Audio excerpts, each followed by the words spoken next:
First of all, business is nothing but some activity done with some motive or some goal. Yesterday we have discussed that.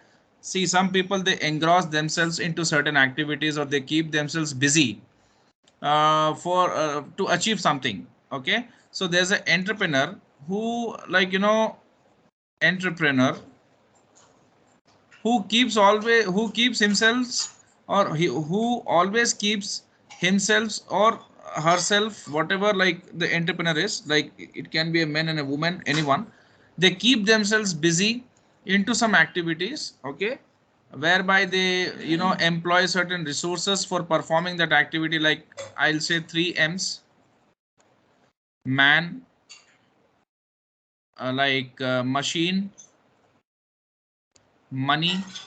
Okay, they employ all these resources, and the employment of the resources is meant to generate profits, right? So for that they are doing business, and this business, what they are doing, is surrounded by certain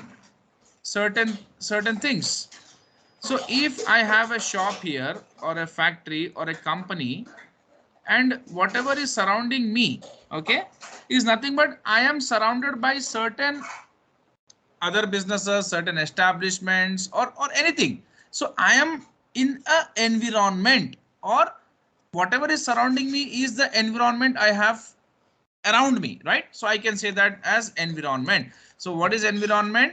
Wherever our business, our shop, our establishment is like we have like a setup, whatever the business setup we have, whatever surrounds us is our environment, right? Now, so this chapter will be discussing about what kind of environment a business should have, or what kind of a environment a business should desire. So coming into business environment, these are all the things which we are going to learn. Analyzing, first you should study the environment in which your business is placed. Then you should study about the elements of the environment. Then models to assess the environment. On what basis you will assess your business environment? That means the surrounding of your business, the surroundings of your business, or uh, wherever your business is placed, whatever is around itself, you will be studying about them, right? Then you will be studying about the political factor which has a bigger impact on the business, and its environment. Then economic impact of the government, how the government is and how they are like progressive, or what kind of government we have. Then regulations, strict rules or flexible rules. Okay, and more rigid rules, or less rigid rules can be said as flexible, more strict or less strict. Social and demographic factors, where I speak about social factors, this is about the society, where different people, different kind of social beings you see. And then demographic factors, I speak about the population, or the people who are around us. Then comes technology, what kind of impact they have on the organizations, and impact on the accountants as well who are working in the companies. Previously, people, the accountants used to have everything manual. Okay, they used to do everything manually, but now they are doing it with the help of technology. So today it is tech enabled world. Okay, now then we will be seeing about the environmental factors, like the natural environment and sustainability. What do you mean by sustainability? The resources, whatever we have on this earth, it does not belong only to us, or like to the present generation. Things should also be available for the next generation or the coming generation. So we should not exploit the resources in such a way that the next generation will not be like able to use the resources for like which they are also the stakeholders or potential stakeholders, right? We see many of these species of the birds, many of these species of the animals getting extincted. Why? Because of the human intervention. Otherwise everything would have been very like available and naturally available. So the companies also should not exploit the natural resources, and they should ensure that whatever they do, they shouldn't harm the environment, so that the future generation can also get the can take the benefits or advantages of the environment. Okay, so sustainability is very important factor these days. Then SWOT analysis: strength, weakness, opportunities and threats.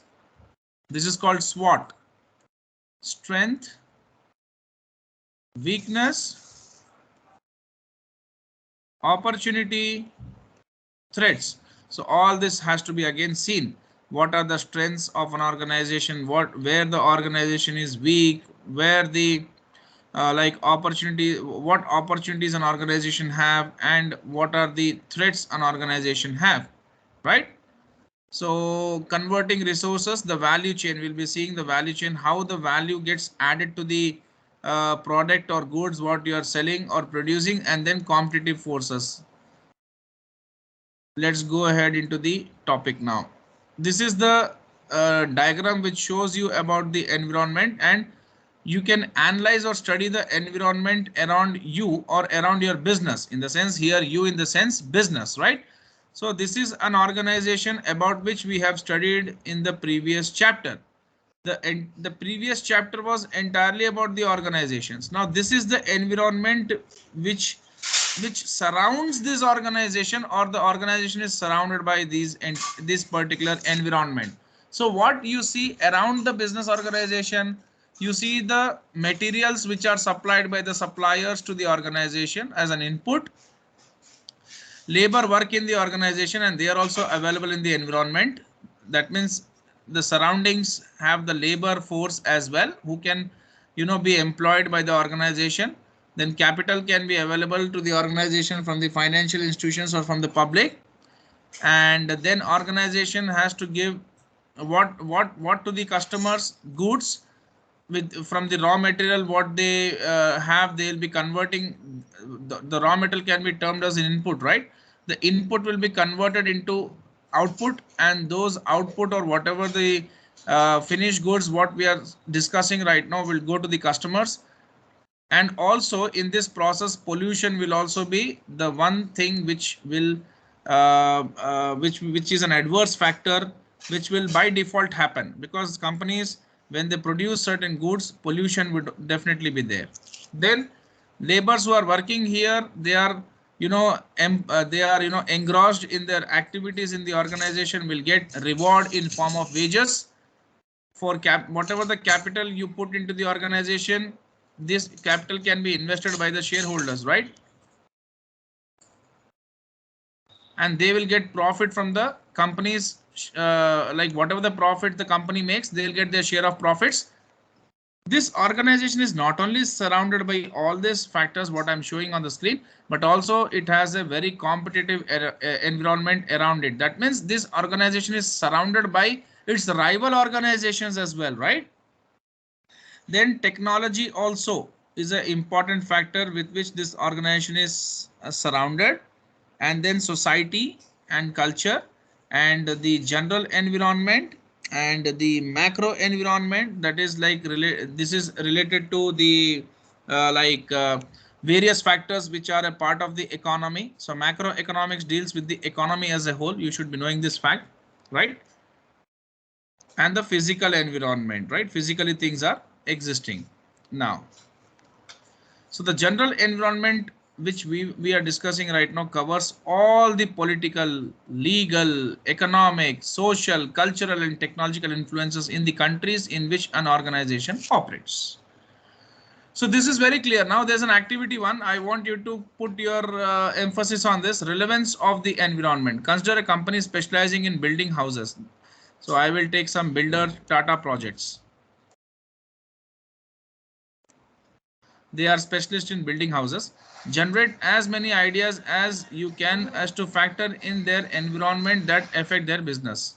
That means what factors can have an impact on Tata project. This is an homework for you. Okay.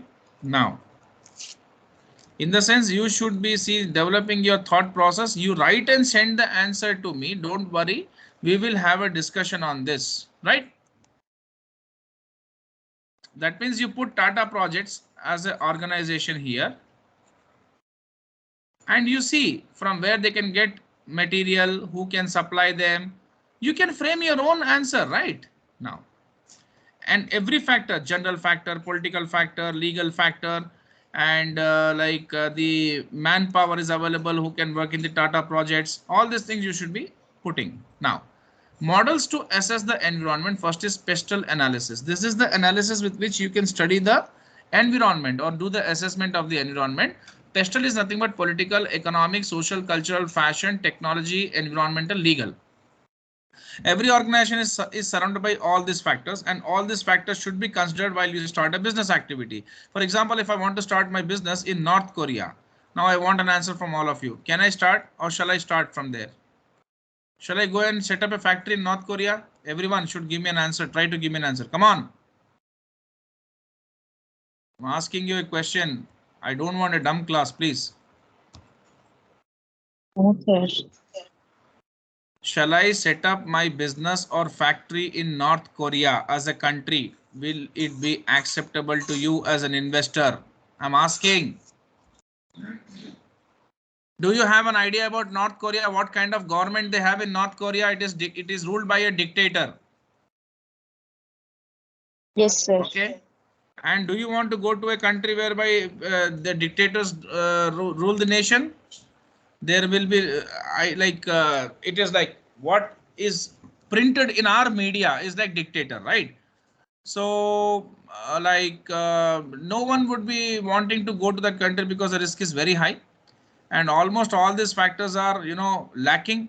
The political factor is very bad. The political scenario is not good there. The economy is it's like it's a zero economy. Social culture, everything is dictated by the dictator. Technology, they don't allow anything to come down. Environment, I really doubt. I see Korea as a very beautiful country, but I don't know about their environment. And legal rule of law is almost not there, because when there's a dictator, there's no freedom. So first thing is your right of freedom is completely infringed. I don't know about their constitution, really I cannot comment on that, but what I see in the media and what I see in the news, because those are reliable sources to be known, from whom we gather a lot of data. So I heard all these things happening there. So really I don't find their like rule of law is there, and it's very risky country. So, and if I tell about India, if I tell about United States of America, yes, political factors are good, democratic government, good economy, booming economy. India, this is a developed economy, social, cultural, all people from any caste, religion, creed, race, custom are freely living in India and enjoying their life. In the sense they can do anything whatever they want because constitution gives them that right. Same as with the USA. Technology, yeah, very highly advanced country. India is still doing well in that area. Environmental, of course, we plant a lot of trees. In fact, US is a good, has good environment with them. Yeah, rule of law is there. Now the value chain is used to analyze the activities that a business performs to identify how they add value to the customer. See, when a good is made and it reaches to the customer, how the value is created, we will be seeing that with the help of value chain. And we will be studying about the Porter five forces model, which analyzes the competitive nature of a particular industry. Okay, that means if you take any industry like manufacturing industry, like car manufacturing, so car manufacturing industry definitely has lot of competitive has lot of competition inside it. You can take many firms like Maruti Suzuki or other kind of firms which really compete with each other. So we'll study about how they compete with each other in that particular industry with the help of Porter's five forces. I think I'm not going that fast. Everything is very clear and right, crystal clear. Now let's discuss about the political factors. Give me a second. I'll just shift to some place. The battery is too low. Just give me a second.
Now let's continue.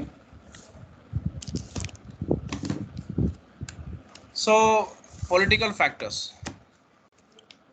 Government policy influences the economic environment. Yeah, see, if the government is very progressive, if the government is, you know, like building good infrastructure, schools, whereby the people get whereby the students get education, colleges, and good health facilities, that could save lot of amount for the people, right? The savings are very important because that can lead or pave the way for the future capital creation, right? That can create capital for various companies who wants to operate in our country, right?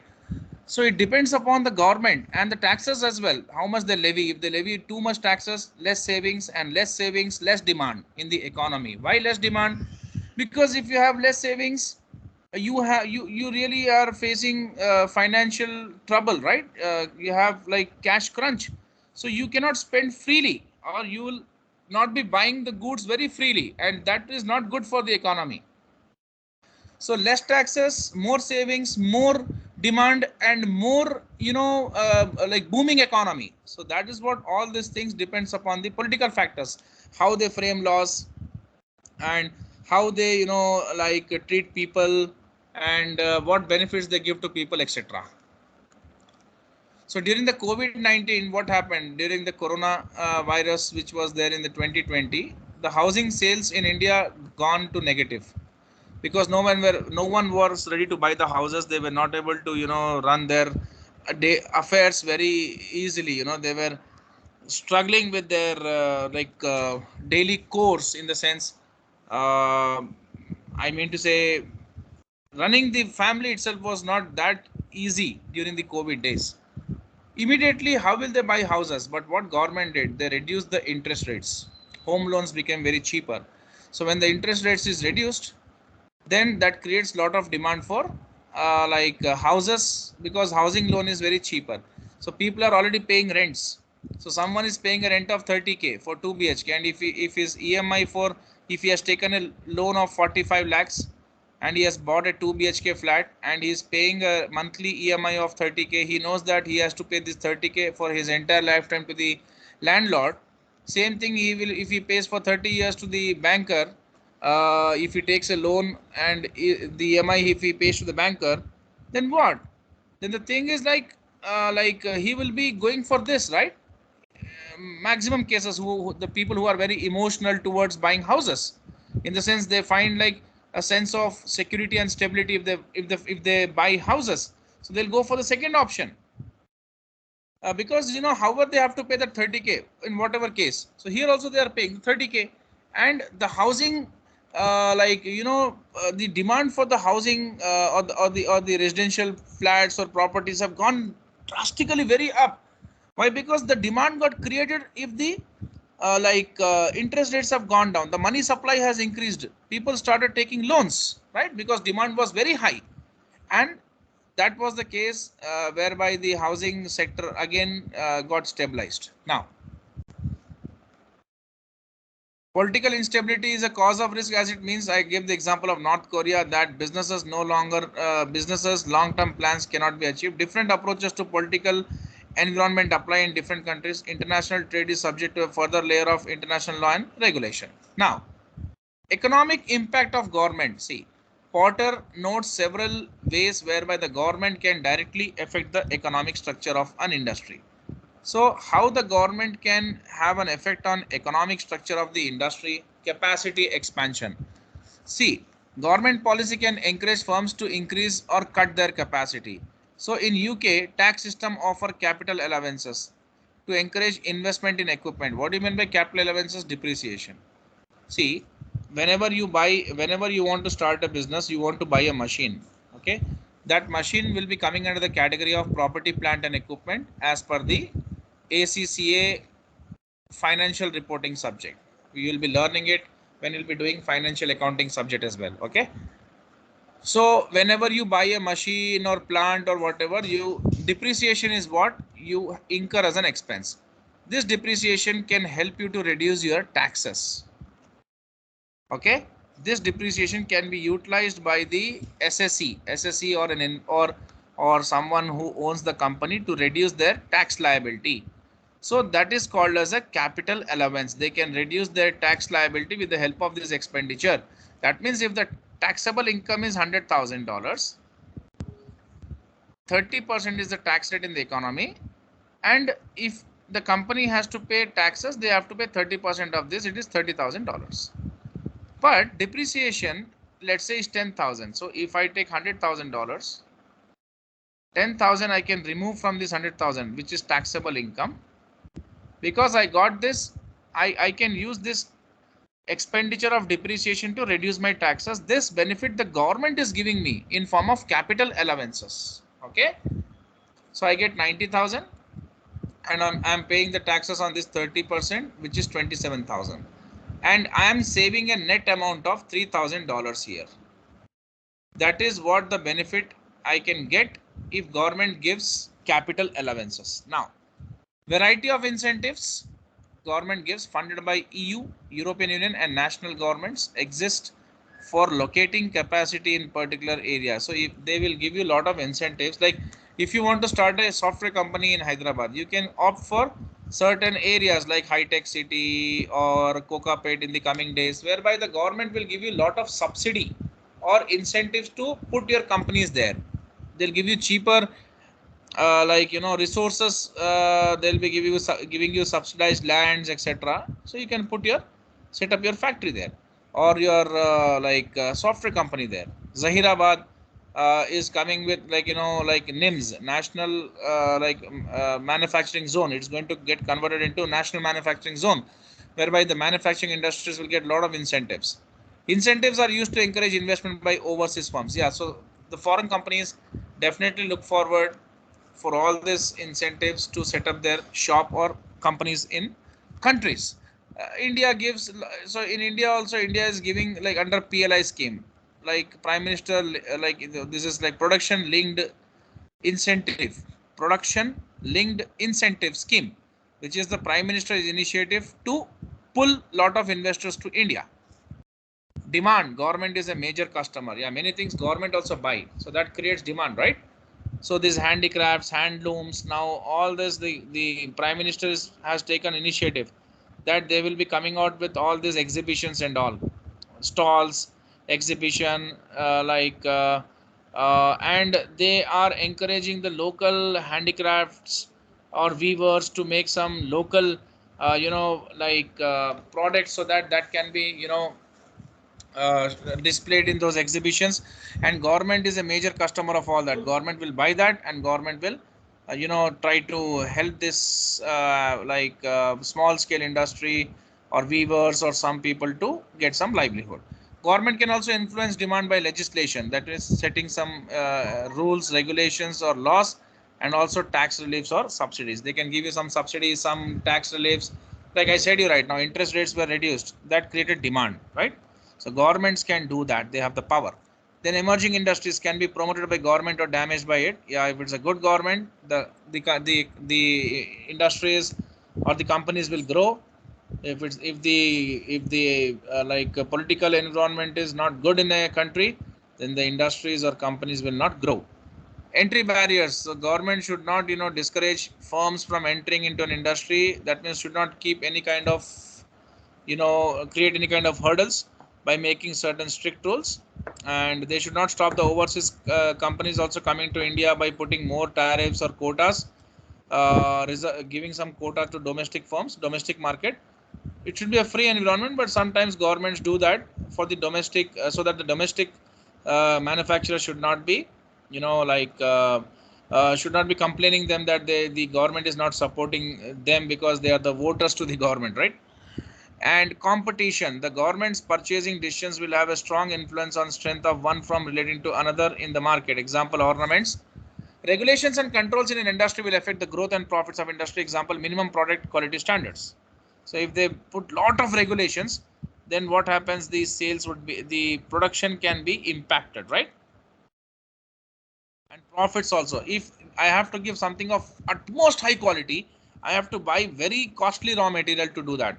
So at times that can put it, that can reduce my profits. Now, And governments can also do some wonderful things for the economy. They can build some infrastructure like roads, okay, and also some supranational institutions, governments and supranational institutions. Here government is the UK government, which is ruled by the Queen, and supranational institutions like EU, European Union, which has a combination of all the entire, like many countries in the Europe, right? Like the likes of France, Germany, etc. are members of EU. They might also make some policies which keep an industry fragmented. That means industry can, they can have different companies in different countries and prevent the concentration of too much market share in hands of one or two producers. That means giving opportunities to various entrepreneurs. They will also get encouraged and start business activities so that the people who are entrepreneurs, like third generation, fourth generation entrepreneurs, should not take the advantage of the market in entirety. New people should also be getting some opportunity to start their own businesses. Regulations. So, some industries, the government regulations are very, very high, like tobacco in India. Like the government is very strict with this kind of industries. Liquor, okay, liquor, or like, you can say wine, etc. Alcohol consumption is not good for health. It is injurious. So governments regulate these kind of products, right? So in some industries, governments regulate the adoption of new products. This is well illustrated by the pharmaceuticals industries, where new drugs or medicines must in many countries undergo very stringent testing. Yeah, Indian drugs which are exported to various countries in the world, definitely they have to get they will be tested by the authorities in those countries, right? So this is a part and parcel of the drug industry, and they should be getting approval only after thorough testing. Now, national and supranational bodies like WTO, also World Trade Organization, also affect the operating activities of some organization. For example, anti-discrimination legislation. So WTO, whereby which has lot many member countries, they always discuss that there shouldn't be discrimination, which should be between the countries. Health and safety legislation are paramount. Product safety and standardization should be maintained. Workers' rights like unfair dismissal should be stopped. Maternity leave should be given to the women who are about to conceive or who have delivered. Training and education policies are also important. There's a question: state in which ways government policy might affect a pharmaceutical company. Can you write this? Can you write some points on this? I'm waiting. Come on.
I'm waiting for your answer.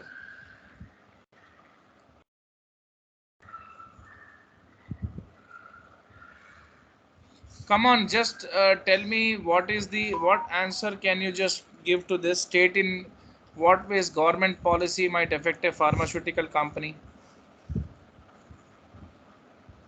Hello.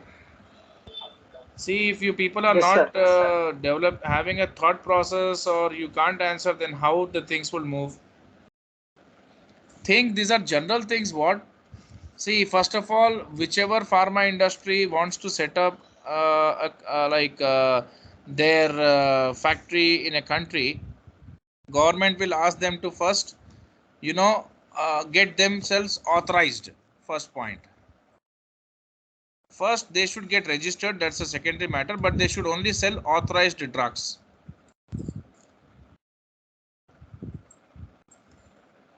Or safe drugs, I can say, right? Let me be like simply saying you safe drugs as per the government. Okay, as per the government norms and conditions. And then government policy, yeah, so government can also buy a lot of drugs from these companies, correct? Government can be a buyer for them. Third, so government would also want these companies to educate people, right, regarding the drugs. Then research and development can grow in a country, right? R&D. Then what? Employment can be created, right? Because government is inviting these companies to set up their shops in their country. They are looking for they were looking for what? Employment generation. So that's the reason why they're giving permissions, right? This can be the factors. Then comes social and demographic factors. See, social. See, social factor is related to the society or the or the stakeholders of the society or the people who are part of the society. So changes in social attitudes impact the demand for goods and services. If I take you back to 20 or 30 years, 30 years back, I won't deny that branded things were not in demand. But very few people who were residing in the city, who were exposed to a lot of things, who had knowledge of lot of things going which are happening around the world.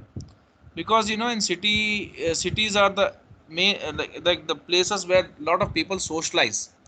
Usually people go to restaurants, people have this habit of going for outings in the weekends. This is not there from today, it's there from long time back, but in only in the cities. But in rural areas all these things are not there. The socializing only happens in the meetings during the local village bodies. The people meet there, or in some kind of gathering, social gatherings like marriages, etc. But here people usually dine together. So there restaurants and all are not there in the villages. So the attitude of the people has changed now. Now many people are going to urban areas. They have learned different things. A lot of awareness has got. They have got a lot of awareness. So they want to buy. So 30 years back or in villages still now branded clothes they don't want to buy, because they think that these are very costly. But in cities people go only for branded clothes. That is the change in social attitude. Okay.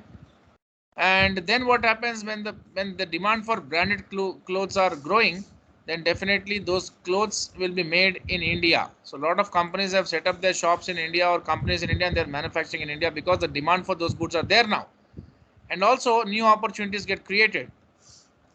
So there are some significant changes like in the attitudes which has been seen in the recent past related to health. Now people have become more health conscious. The environment, people have become more conscious towards environment and diversity. Okay, so we see a lot of people from different backgrounds now are they are working together, they are studying at a common place, etc.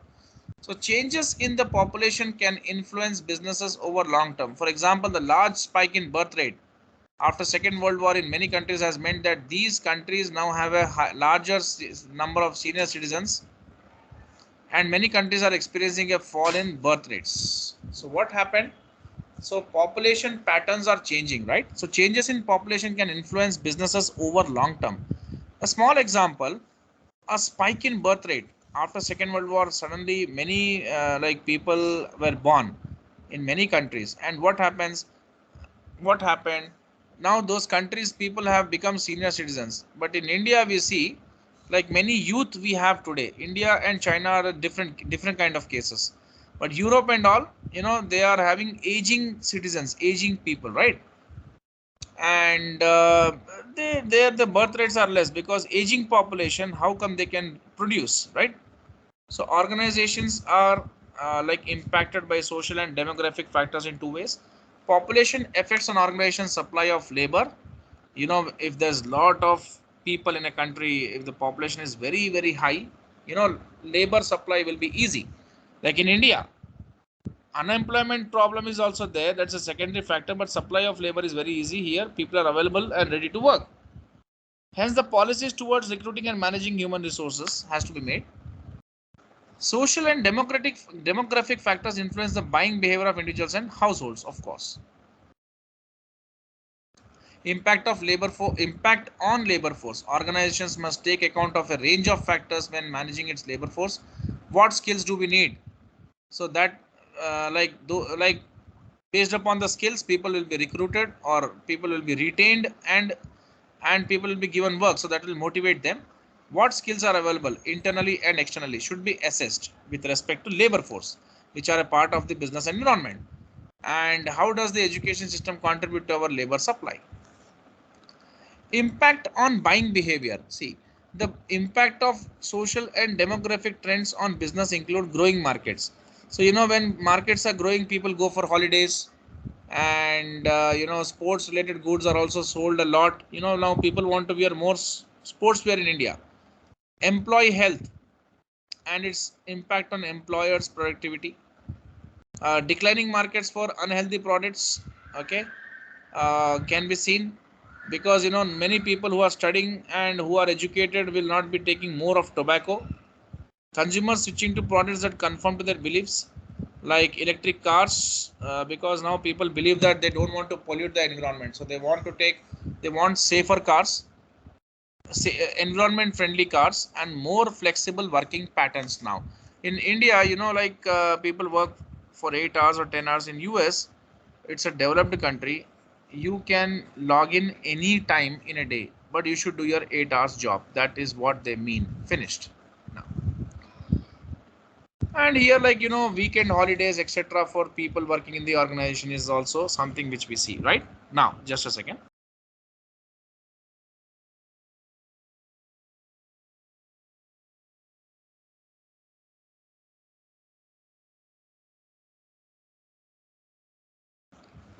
Government response to demographic change. See, demographic changes vary from region to region. In Europe, North America, and much of Asia and Latin America, this is South America, okay? Latin America, populations are aging very sooner. Much of Asia, you can leave India, Pakistan, Bangladesh, where you have a lot of youth. China also has aging population because they adopted one child policy. India hasn't till now. So we have a lot of youth, right? But in some countries like Japan, you have aging population. And the healthcare is also very good in countries like low infant mortality rate, and that means higher birth rate, and low mortality rate of the adults, because the health conditions, because the healthcare, the hospitals and the technology are able to save people from life threatening diseases. Okay, so life expectancy has increased because of good healthcare facilities. So while in many countries birth rates are falling, this can lead to following challenges. Many countries have a reverse pattern. Birth rates are not on rise, but they are falling. So a smaller proportion of population will be working, while a larger proportion of population will rely on support in form of pensions and healthcare.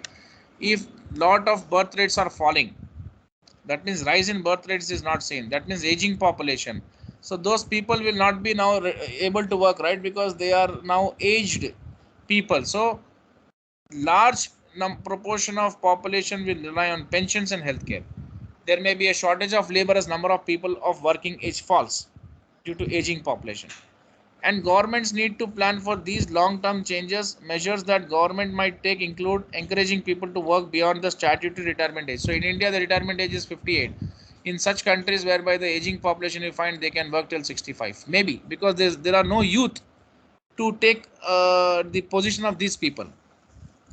Incentives such as more flexible pension arrangements whereby people do not lose their pensions if they continue to work. Provision of training to update the skills of older workers, because they have no other option, right? So today the option available is you take people from India.